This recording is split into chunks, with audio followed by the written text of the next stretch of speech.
Social মিডিয়ায় যখন চলছে তুফান সিনেমার লাগে উড়াধুরা গান, ঠিক তখনই অনন্য মামুন তার ভেরিফাইড ফেসবুক পেজ থেকে একটি পোস্ট দেন যে একটি বিশেষ ঘোষণা, দুলু মিয়াকে খুঁজে পাওয়া যাচ্ছে না।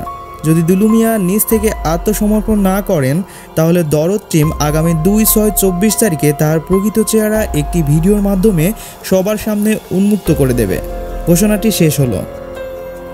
প্রিয় দর্শক, অনন্য মামুনের এই পোস্ট থেকে জানা যায় যে দরদ টিম 2/6/24 তারিখে দরদের একটি টিজার প্রকাশ করতে চলেছে সোশ্যাল মিডিয়ায়।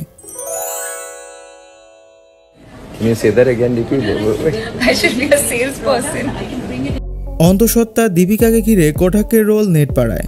ট্রোলারদের মুখে ঝামা ঘষে স্ত্রীকে কুনজর থেকে বাঁচালেন হবু বাবা রণবীর। 20 মে মুম্বাই ভোট পর্বের দিন দীপিকাকে দেখার পর থেকে সমালোচনা নেট পাড়ায়।